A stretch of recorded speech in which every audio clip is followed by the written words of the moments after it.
Hi,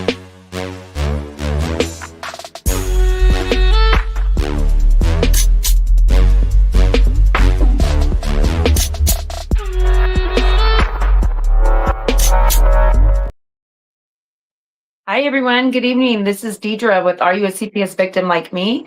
I apologize in advance for starting a little bit late, but for all my return guests or viewers, I'm sure you know my struggle, but here we are. So I am also privileged to have a guest join us this evening, and I feel like everyone is in for a treat because not only is our guest, have ties with CPS, but she's giving us a different kind of story as far as being a child that had to go through the system as far as being taken away from her mother and placed into a foster home. But I'll let her share her story in a minute. Anybody out there that is watching the show for the first time, I am a mother that went through a CPS case myself back in 2020.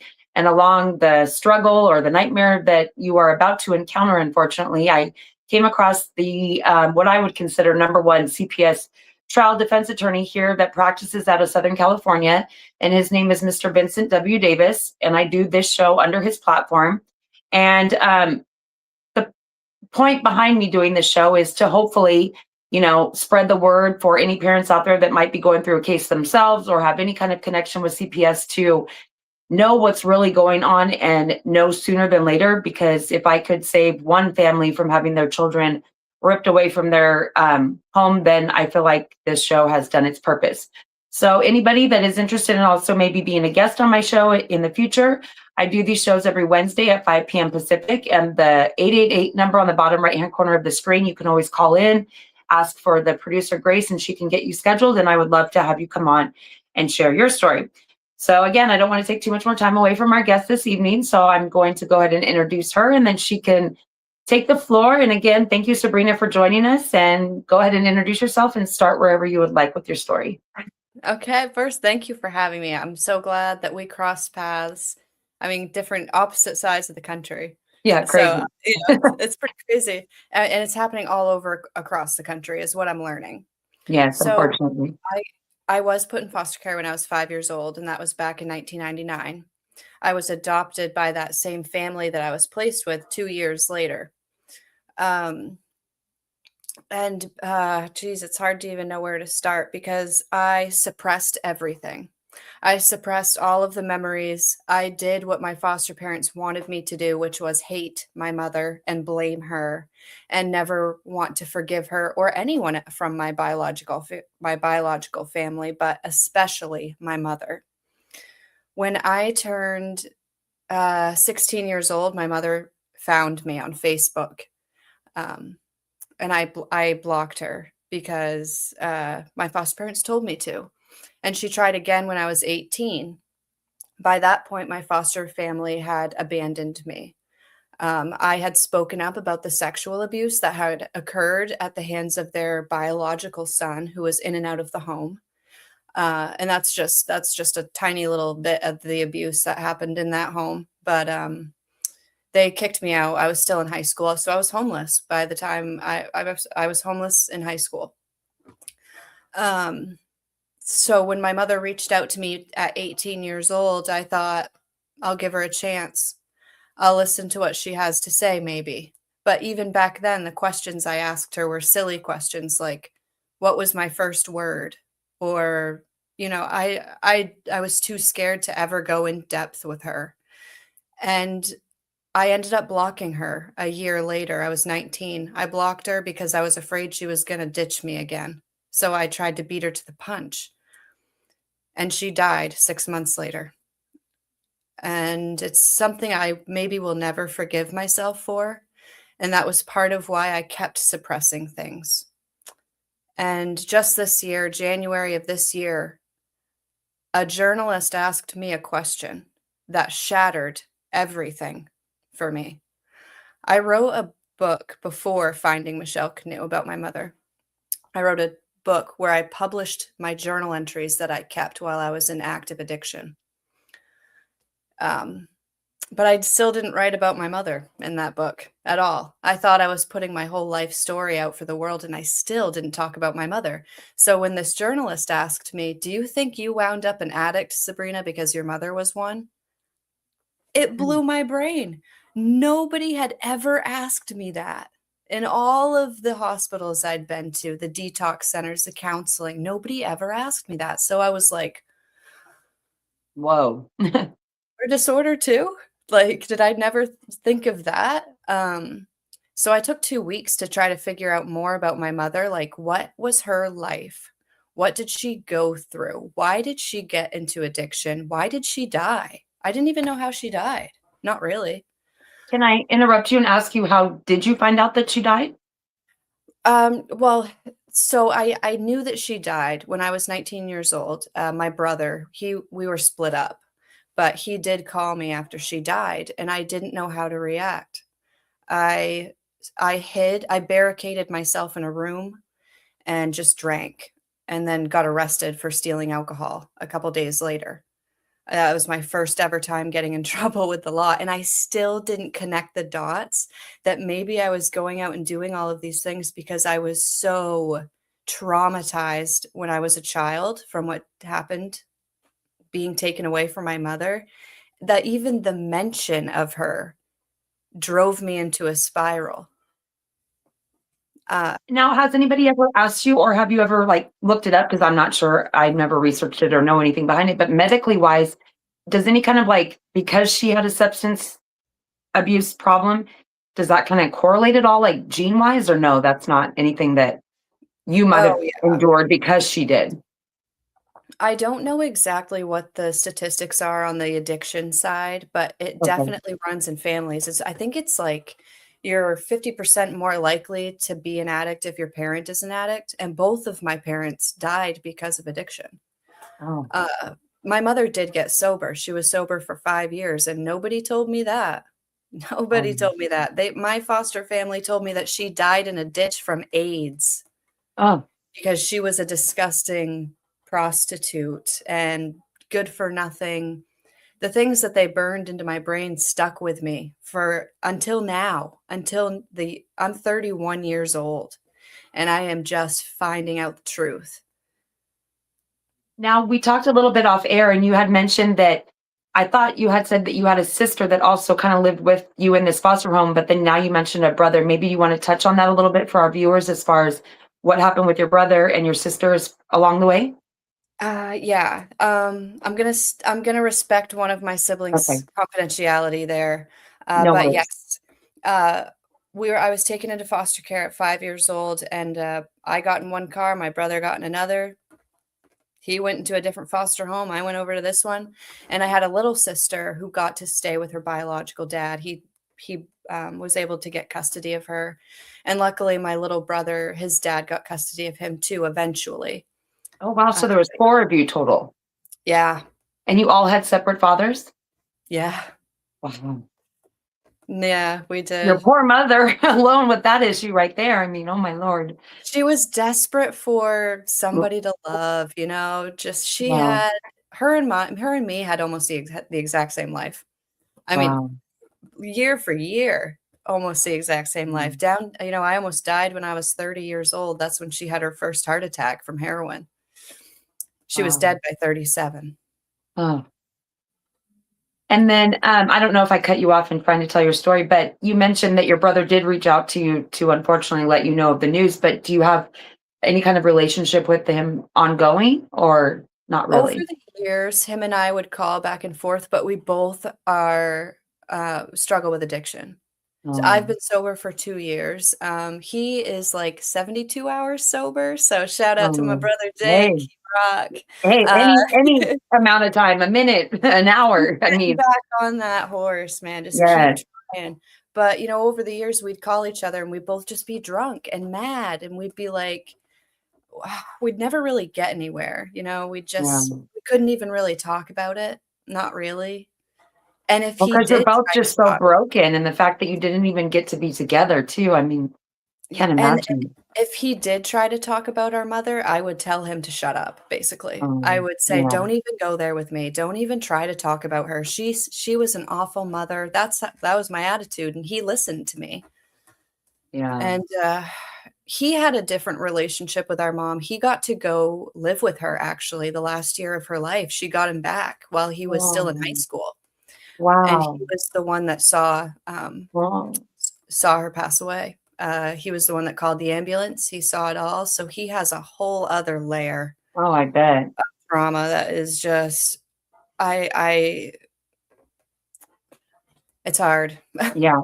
Now, for sakes and purposes, kind of like a little bit about the viewers that are watching the show, as far as you being that child that all of us usually parents are mourning from this end, and then you're kind of mourning from that end. I mean, do you want to talk a little bit about how you exactly feel once that band-aid ripped open and you were able to read your reports and see the truth for yourself and see Oh, what man. CPS is really doing out there to these families and children, and talk a little The bit about that the aspect? anger that I had when I got into the DHS office and I read the file, I wanted to shred it to bits because the entire file was filled with lies, inconsistencies, the way that they would word things. Like one thing in particular, they said that my mother didn't even get to tell her children goodbye, that Mm, she chose not to tell her children goodbye. The reality is that DHS was trying to persuade my aunt to sneak into our apartment while my mother was asleep and sneak us kids out right from under her nose. That's how they wanted to operate. But then they go right in the file that my mother didn't even tell us goodbye. mm, It's very intentional and it's sick. Not to mention, the court also said that my brother and I were supposed to have regular visits, and that did not happen. And when I read that part of the file, I let out a primal scream that I couldn't control because I felt my heart just break. And the anger that I had for these DHS people, I was like, how does this happen? like, how do these people go home and go to bed at night?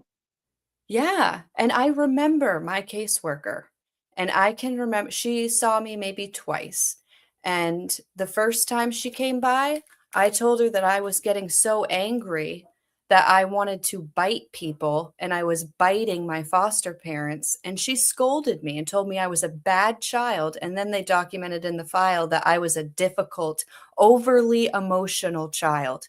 Oh, Hello, I mm. had PTSD. I mean, they just expect these children that are ripped from the only home they've ever known, the only like adults, meaning people they've ever known, and put them. I mean, me as an adult, I always say, if you ripped me out of my home and put me in a stranger home with strangers, I don't even think I could adapt as an adult, let alone a child, Yeah, you know? And I'll then to never forget. wonder, where did everybody go? When am I going to see them again? And now I'm supposed to pretend that these are mom and dad? Like, I couldn't even imagine that from a child's standpoint, let alone an adult. I'll never forget it. I can remember the exact moment DHS ripped me away. They tore me out of my father's arms, and he was Hmm. screaming. I'll never forget it. I remember the look on my brother's face. I remember all of it, and it was so deeply traumatic that it almost took my life. It almost killed me. Burying Hmm. it all and trying to live with the pain of it all, I turned to addiction the second I was out of that foster home. I I mean, dove that's what I into it. feel like normally happens to these children as far as nobody ever follows up with them when it's all said and done. They never check in, they never see how they're doing. And Not then you once. find out these kind of horrible stories. They either end up going down the road of drugs and alcohol themselves or, criminal activity. Because again, I mean, how do you expect somebody to really recover from something so traumatic? I mean, Yeah. from both ends, it's just I am still in disbelief after, going through all this for over 5 years and hearing stories after stories. It's like, to me, number 1, it's, like, so shocking to know that it's literally happening all over the world, all day long, so many families, and yet it seems like no one's really, like, waking up and realizing it, but then at the same time, it's like, how is this really going on in America? Like, how are we allowing this to go on with our children and our constitutional rights being violated over and over? I mean, I don't even consider a juvenile court a real court. I feel like it's called like a kangaroo court because they don't go by any statutes or laws, or it's kind of like Yeah. whatever the social worker says and the judge disagrees, and then there you go. Whatever they And feel like that day, their narrative, basically. like I feel like my narrative was written the second that they came into my life, so to I'm speak, and sure that's it was. exactly what had played out. And I'm it's just sure it was. crazy to me to think that the favorite line that they say, the best interest of the children, how is this 20-year-old social worker that doesn't have kids of her own, has no college degree, no kind of background, is going to tell me if I am worthy to get my kids back or not? I mean, and then all the Or people they send you to as far as the exactly. programs and the That's what I was gonna different say. psychologists and and then of course from the child's end, if they can get them on all the medications and if they have any disabilities, the more money that they can get. And it's just like, what are they doing to our country, our family, so to speak? Well, You have can you look at ever? the state of our country now. Yeah. Look at the homeless population. 50% were in foster care. 50%. And probably like 95% are in addiction. I So believe it. I mean, uh, kids in foster care, at least I think it's like 20, it's got to be higher. There's a very high percentage of kids in the foster care system living with PTSD with zero help. Like you wouldn't even believe it. And probably most of those former foster kids wouldn't believe it. I didn't want to admit that I had PTSD.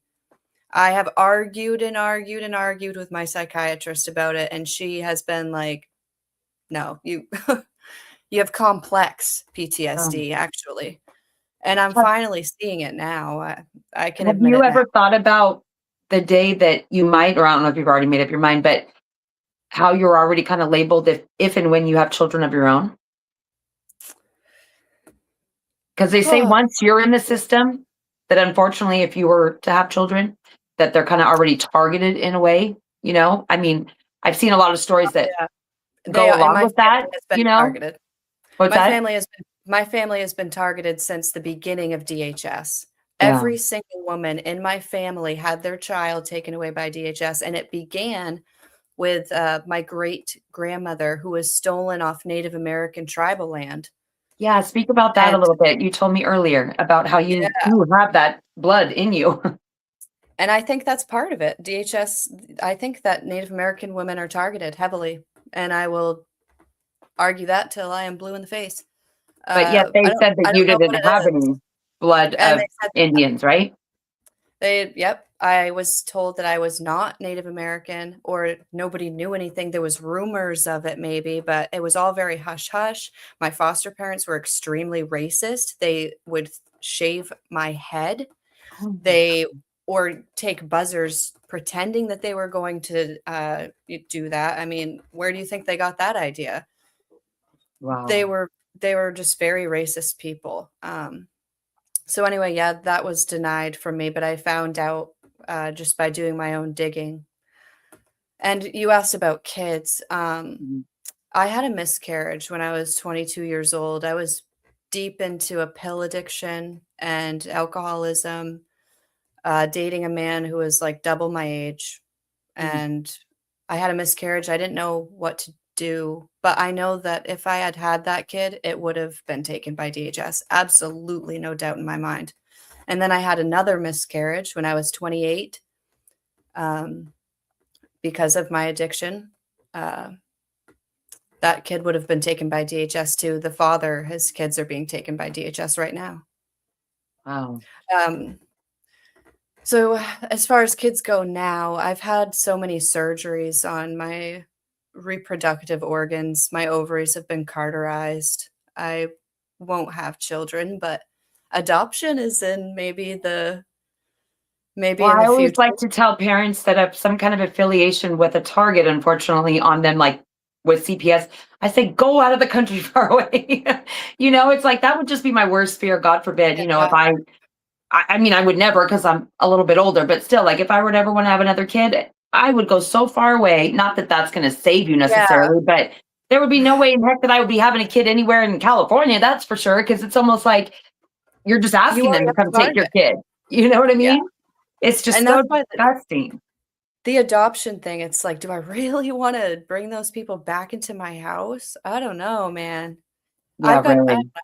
I've got plenty of time to think about that all, but as far as having my own kids go, I just don't think it's in the picture. And it's probably for the best because I don't want to keep handing down this bipolar gene. It's like stuck in the woman's side of my family. Well, it's It's just brutal. unfortunate to think that like some women seriously are that know about this that goes on are too scared to have children because of the fact that they could be taken. I mean, they go to Yeah. Yeah. schools and just remove them from the schools when they're not supposed to. They don't have warrants, they don't do anything legal at all. And it's so unfortunate because parents, of course, are so naive. They're thinking if I just comply, that I know I'm not doing anything wrong, that no, they can't eventually like just not give me my kids back and terminate my rights. Like there's no way that that could happen. And the next thing you know, it's like the timeline, it's just going by and going by. Next thing you know, like with my youngest, that was literally not, I mean, I was 8 months pregnant when my case started. And then, when he was born, right away they took him. And then next thing you know, they're doing like this bonding study trying to tell me that, my child is more bonded to the grandmother. And they were speaking of the mother of the foster mom at this time. So they were already classifying this woman as a grandma to my child.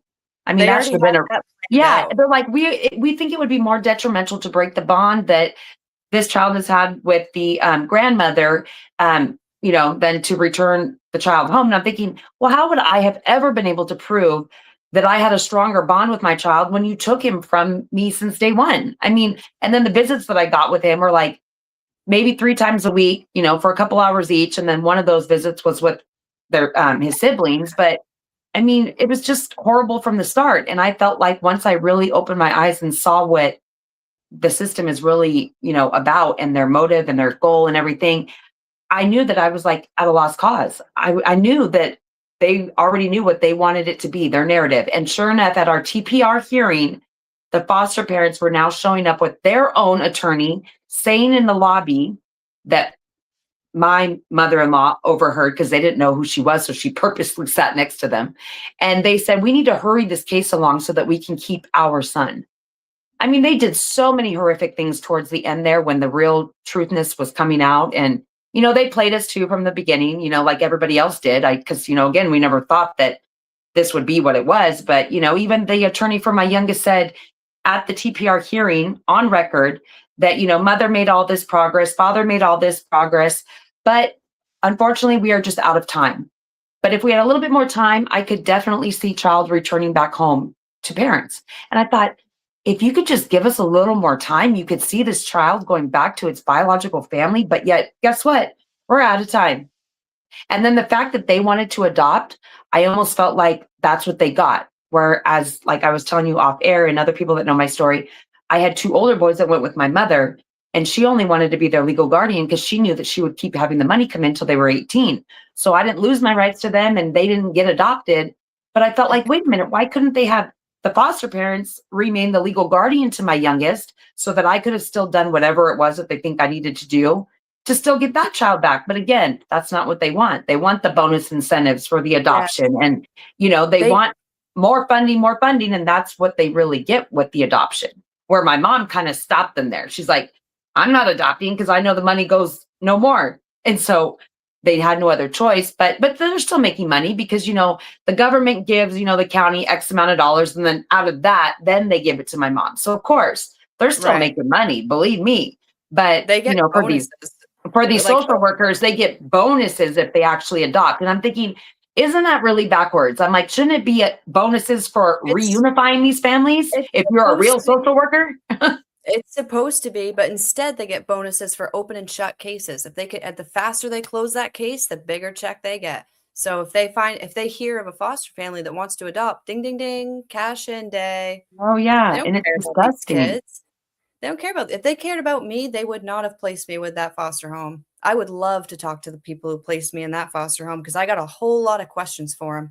I saw actually what they put as the placement justification for this family that they gave me to, Uh-huh. and there were 3 things. The first was that I could not be near my mother.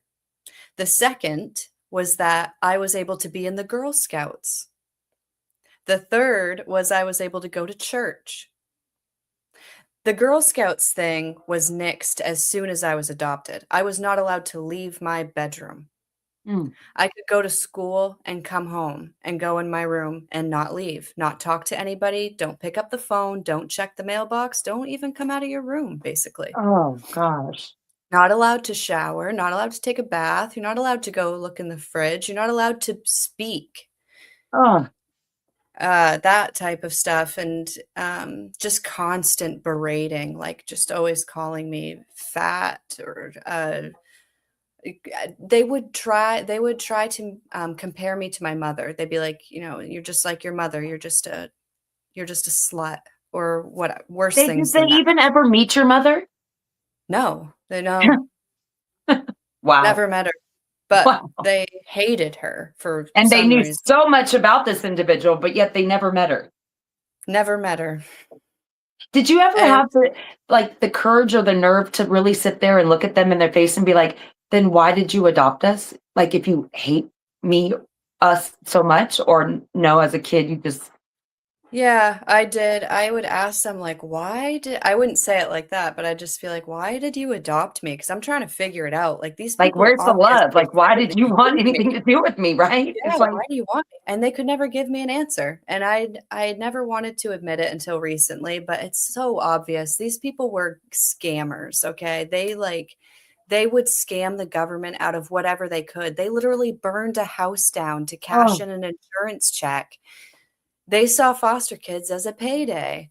My foster dad had just went blind 2 years before he, picked me up from foster care. He had just gone blind, so he oh wasn't my able to God. work anymore, and he made his wife quit working to take care of him, and that was how they were gonna make Was money, he and then truly blind or was he just yes, kind he of was. He was. well, He maybe had that a was a instant karma, like, right away for him.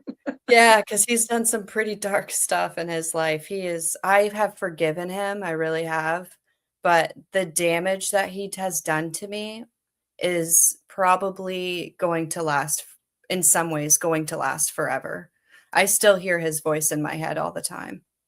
Not to really touch on it, and you feel free to tell me if you don't want to talk about it, but did you ever think of trying to do anything as far as criminal charges for what had happened to you with their biological son and the abuse that you went through, or you were too young at the time and Well, when it came out, my foster dad, he was just like, "Nobody will believe you." And you can't press charges because and I didn't even speak of pressing charges. He yeah. just instantly started gaslighting me and was like, "You can't press charges. It's been too long. Nobody will believe you. People are going to say you're crazy, yada, yada, yada." So I let it go. But, like, when it Um, was happening, you never reached out to anybody, you just kept it hidden? I kept it very hidden. I've had like teachers of mine reach out to me since I published the book, and they're like, "We had no idea."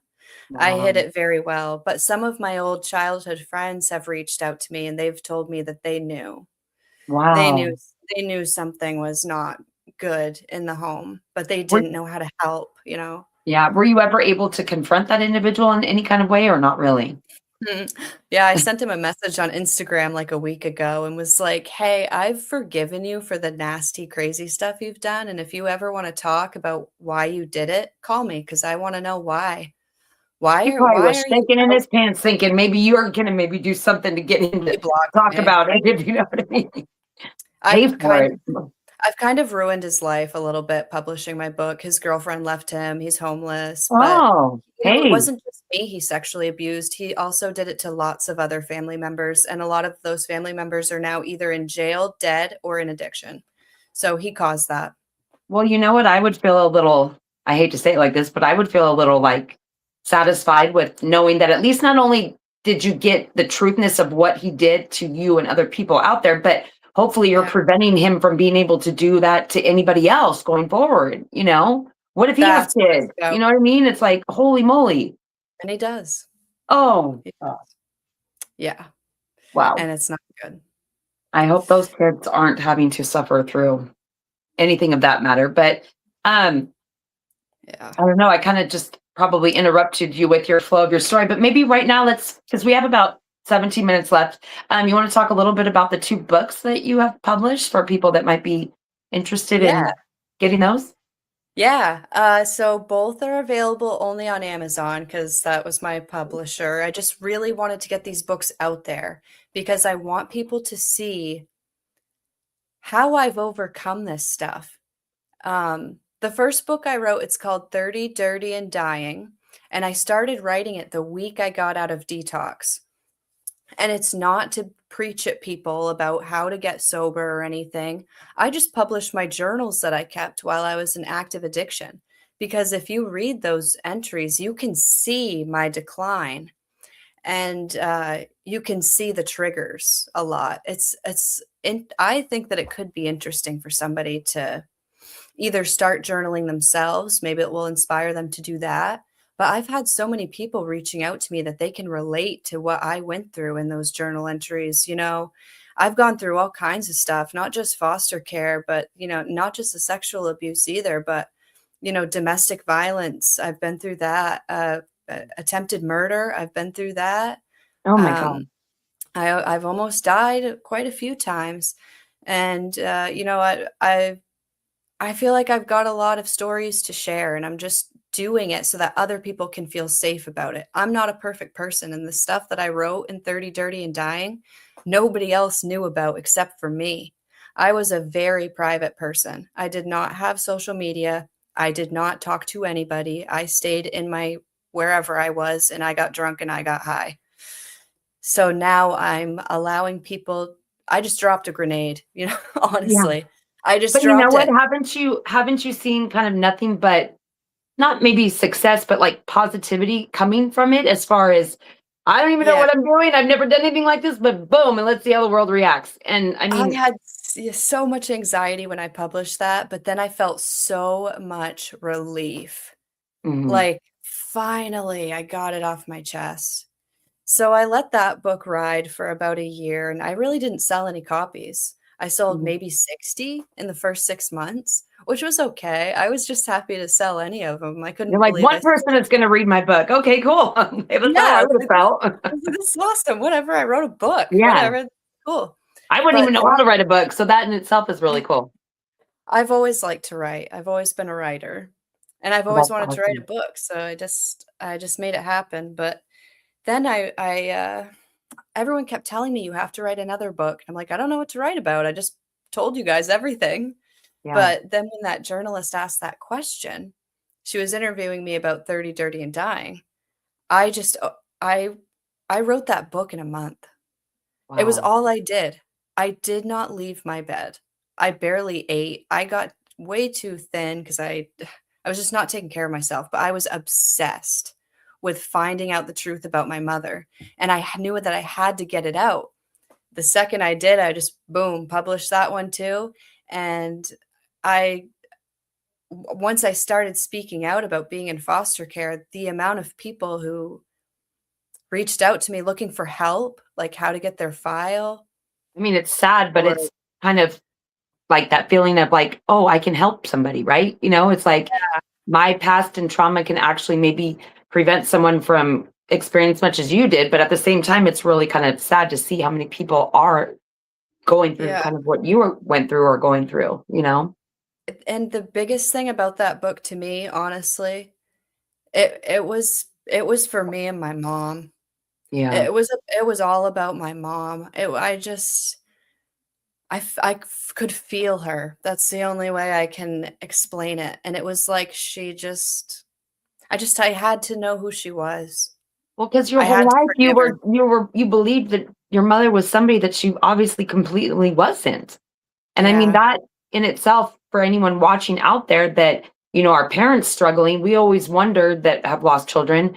Like, I fear that if the now adopted parents decide to completely cut us out of his life, like, is this what my child is going to experience for the whole rest of his life? I mean, he kind of already is in a way because we barely see him once or twice a year, but is he going to sit there every day and be abused and I not know about it or wonder why he's not with his biological family? And honestly, it's like there was no reason why he should have ever been removed and ever been permanently kept there other than their selfish reasons and the county's obviously selfish reasons. And Their narrative.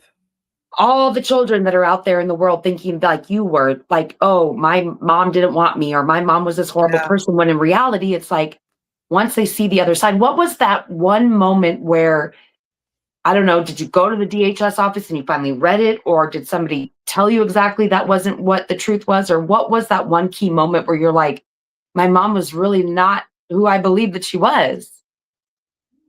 Um, it's hard to say exactly the one thing, but I will say this. My mother, when she lost me, she took off to Las Vegas, and she was either dealing drugs or prostituting, maybe both.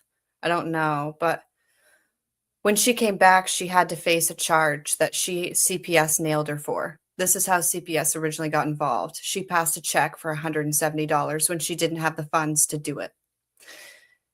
She was supposed to go to court. She missed the court date and she took off to Las Vegas. She came back 10 years later to get sober and she faced that charge. They dropped that charge. Funny enough, the charge that cost her children, but they dropped it and they gave her a year for being a fugitive. But when she was in the jail, yeah, when she was when she was in the jail for a year, she wrote me and my siblings letters in a journal. And my brother and I found it Oh, and we have started to read through it. It's very difficult oh my gosh. to read, but there were entries in there where my brother and I just broke down, crying together, screaming in pain together. And we were just like, our mom never stopped loving us. And And all everybody the tried to while, tell while us you that she guys were did. being abused. Yeah. And By the it's like people saying CPS that our took these mother kids really out of loved us. homes that their parents love them, but they might have an issue with drugs or whatever the case might be, but there was no reason why. They always say, sorry to cut you off, but I have No, heard people say that there's been studies done that children that remain in the home with the quote unquote substance abuse mother problem or whatever is still better off in the long run than if they were removed and put into a situation like yours, because at the end of the day, they're still with their biological parents that love them. They're just suffering through yes. a problem, you know? And there's family members around to support. I had a step grandmother who would have been there. She would have made sure that me and my siblings were okay. I was able to get in contact with her. She's in my book, but she would have made sure we were fine. You know, my family actually was the type to stick together. Yeah, DHS is who ripped us apart. that's what they're And known for. yeah, and my mother died alone. My grandmother died alone. My great-grandmother probably died alone. I almost died alone. I was all alone in that hospital. God. Nobody, not a family member there, just me and the medical staff. And then you mentioned your father also passed away due to the same issue, but did you have any kind of correlation or Yeah. relationship with him? Uh, Briefly, he was in jail. He was in prison because after he lost custody of me, he went out and beat up a guy like 2 days later.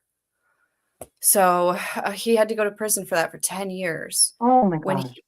when my mother died at 19, it freaked me out obviously, and I was like, I need to get in touch with my dad right now to see what I can find out because people are dying, Yeah. time's running out. So we wrote letters back and forth. He didn't have like any information on my mom because it was a one night stand. The condom broke. There was never a relationship really, but I still saw him a lot. I still have memories of him from a kid a lot. And he was a great dad. Um, so he got out of prison. I was maybe 20, 22, and I went down to see him. And the first thing he said to me was, "You want to smoke a joint?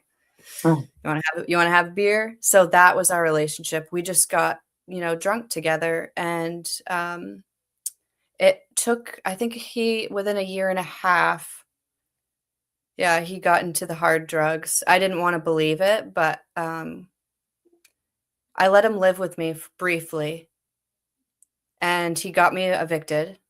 So we lived in a mm, hotel for a little while together, and I could tell he was on something bad, something worse than what I was on.